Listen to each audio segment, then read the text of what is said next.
पाकिस्तान ने भारत को कुछ बहुत बड़े सरप्राइजेस दिए हैं। अब अब्दाली जो है वो भी भारत का पीछा करने और भारत की नींदें हराम करने के लिए तैयार है। ये एक बहुत बड़ा और घिनौना मंसूबा है भारत का। भारतीय मीडिया की चीखों पुकार जो है वो जारी है। भारत चारों जानिब से घेरा गया है और भारत को इस वक्त समझ नहीं आ रही कि हम करें तो करें क्या। और इंडियन जो मिनिस्ट्री ऑफ डिफेंस है उसका एक डॉक्यूमेंट लीक हुआ है। इंडियन आर्मी जो है वो फाइटिंग आर्सेनल यानी जंगी साजो सामान की एक्यूट शॉर्टेज में मुब्तला है। भारतीय मीडिया इस वक्त आसमान सर पे उठाए हुए है।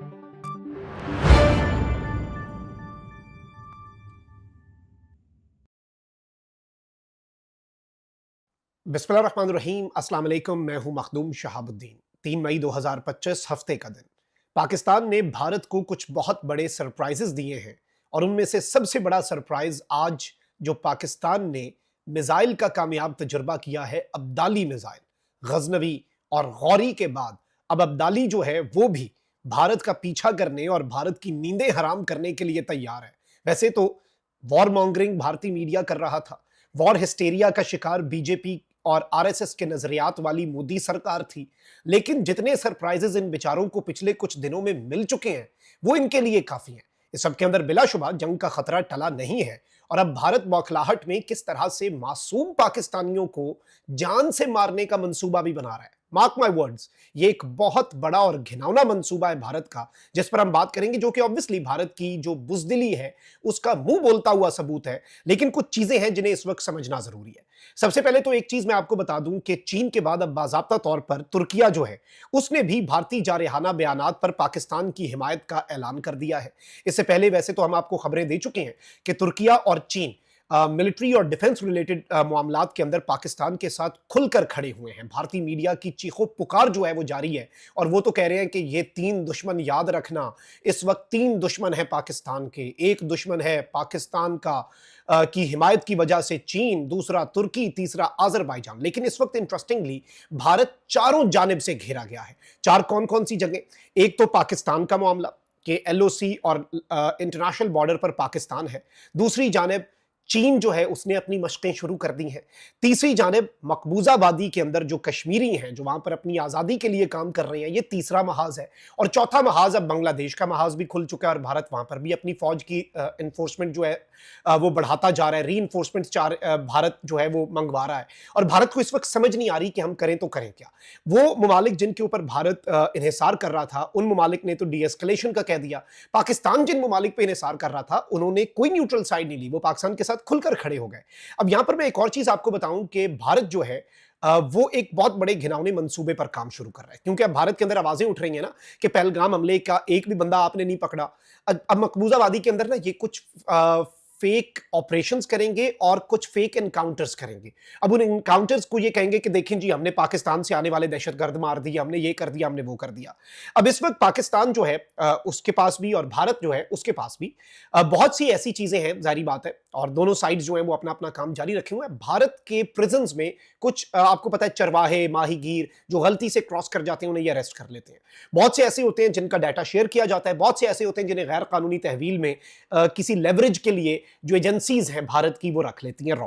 अब यहां पर मैं आपको ये बताऊं कि पाकिस्तान के सिक्योरिटी जराये ये बता रहे हैं कि बौखलाया हुआ भारत करने क्या जा रहा है। भारतीय फौज ने गैर कानूनी और जबरी तौर पर हिरासत में रखे गए पाकिस्तानियों को फेक एनकाउंटर्स में इस्तेमाल करने का मंसूबा बना लिया। सिक्योरिटी जराये के मुताबिक 56 पाकिस्तानी भारतीय खुफिया एजेंसियों की गैर कानूनी जबरन हिरासत में है। भारतीय फौज की जानिब से मकबूजा कश्मीर के मुख्तलिफ इलाकों में पाकिस्तानियों को फेक एनकाउंटर्स में मारने का मंसूबा तैयार कर लिया गया है। मुख्तलिफ जेलों में रखे जाने वाले इन अफराद को मारने के बाद पाकिस्तान की तरफ से सरहद पार दहशतगर्द करार दिया जाएगा। भारतीय मीडिया को इन अफराद की लाशें और प्लांटेड हथियार वगैरह की वीडियोज और तस्वीरें शेयर की जाएंगी। भारतीय मीडिया रिवायती तरीके से इन अफराद को पाकिस्तान से आने वाले दहशतगर्द जाहिर करेगा और चंद अफराद से मीडिया के सामने पाकिस्तान मुखालिफ बयानात, एतराफे जुर्म के बयानात जो है वो भी दिलवाए जा सकते हैं।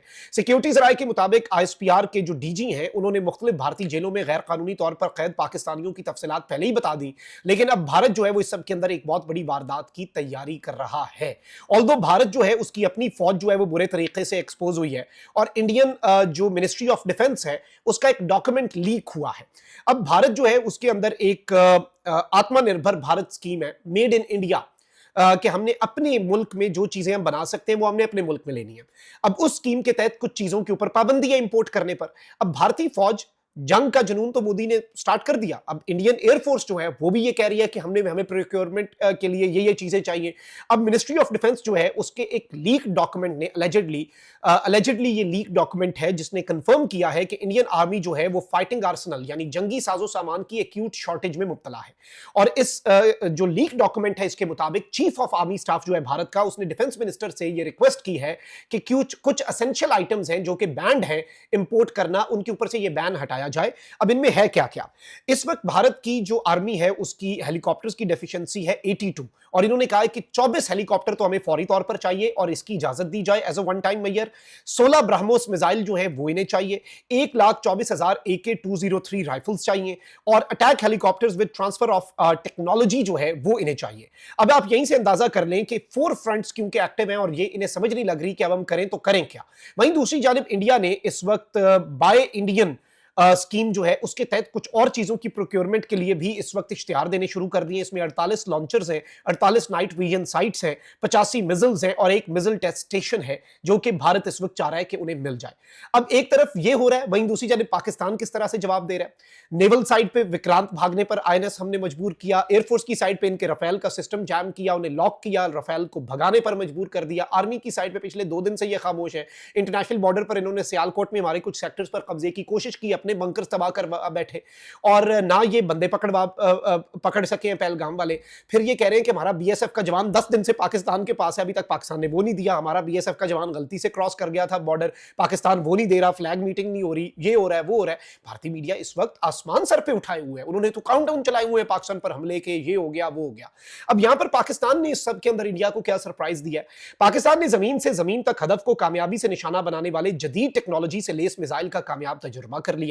पाक फौज के शोबे ताल्लुकात आमा एसपीआर की जानिब से जारी बयान में बताया गया कि पाकिस्तान ने अब्दाली मिसाइल का कामयाब तजुर्बा किया है जो जमीन से जमीन तक मार करने की सलाहियत रखता है। आईएसपीआर के मुताबिक तजुर्बे का मकसद ऑपरेशनल तैयारियों और तकनीकी पहलुओं की जांच थी। अब्दाली मिसाइल की रेंज 450 किलोमीटर है और यह मिसाइल जो है ये जदीद तरीन नेविगेशन सिस्टम से लेस है। यानी this is a very big surprise to India. 450 kilometre जो है हम इंडिया के अंदर पेनिट्रेट करके और लेटेस्ट नेविगेशन सिस्टम के साथ भारत के किसी भी एरिया को निशाना बना सकते हैं। आईएसपीआर के मुताबिक कमांडर आर्मी स्ट्रेटेजिक फोर्सेस जो है उन्होंने खुद इस तरबियती लॉन्च जो है इसका मुजाहरा किया। Chairman joint chief of staff committee और तमाम सर्विसेज चीफ्स ने और वजीर आजम और सदर ने जो इंजीनियर्स और साइंटिस्ट्स हैं जिन्हें ये पूरी कौम सलाम पेश करती है, जिन्होंने ये मिसाइल ना सिर्फ तैयार किया बल्कि एक इंतहाई क्रूशल टाइम के ऊपर इस मिसाइल का कामयाब तजुर्बा भी कर लिया। अच्छा, इसके बाद जो आग लगी हुई है ना और जो मिर्चें लगी हैं इंडियन मीडिया को, बहुत इंटरेस्टिंग है। भारतीय मीडिया इस वक्त आसमान सर पे उठाए हुए है। भारतीय मीडिया इस वक्त कह रहा है कि पाकिस्तान हमें इश्ताल दिला रहा है, हमने बहुत कुछ करना था, पाकिस्तान मशक़ें कर रहा है जंगी। आर्मी चीफ उनका टैंक पे चढ़ के भारत को ललकार रहा है। उनकी कोर कमांडर कॉन्फ्रेंस में कहा जा रहा है हम ये कर देंगे। मिनिस्टर ऑफ डिफेंस कह रहा है कि अगर कोई स्ट्रक्चर बनाया आपने पाकिस्तान का पानी रोकने के लिए, हम स्ट्राइक मार के स्ट्रक्चर उड़ा देंगे। वो पाकिस्तान के वाले से अब इंडियन मीडिया कह रहा है कि वो इतना कन्वीनियंटली मिसाइल लॉन्च कर रहे हैं, वो अपने नए जो टेस्ट हैं वो कर रहे हैं, वो हर चीज करके हमारा मुंह चढ़ा रहे हैं और हम यहां पर हाथ धरे बैठे। जो हमारी आर्मी है वो कह रही है हमें ये सामान चाहिए, ये सामान चाहिए। रफेल लेके भी अगर आप देखें ना कि फ्रेंच रफेल्स आपके पास हो और आप स्ट्राइक ना कर पाए, तो इससे बड़ी मुझे लगता है कि बेचारे वो फ्रांस वाले भी अब पछता रहे होंगे कि इंडिया के साथ डील तो कर ली लेकिन रफेल की कहीं मार्केट ही ना उड़ जाए। और रफेल जो है उनका जो नेविगेशन सिस्टम पाकिस्तान ने जैम किया ना, ये मिलिट्री के पॉइंट ऑफ व्यू से फ्रांस का बहुत बड़ा नुकसान है उनकी डिफेंस इंडस्ट्री का। और अब तो वो उनकी सांस अटकी हुई है कि कहीं रफेल पाकिस्तान में घुसा और पाकिस्तान ने ठोक दिया अगर रफेल को, तो फिर हम किधर जाएंगे। तो इस वक्त मुकम्मल तौर पर पाकिस्तान जो है ये चीज याद रखिएगा कि अपर हैंड रखे हुए है भारत पर, और भारत जो है वो इस वक्त सोच रहा है कि हम करें तो करें क्या। लूप होल नहीं ढूंढ पा रहे हैं ना। रफेल उनके अभी भी एलओसी के करीब परवाजें करते हैं लेकिन घुसने की हिम्मत नहीं कर पा रहे। अपना बहुत ख्याल रखिए। अल्लाह निगहबान। पाकिस्तान जिंदाबाद।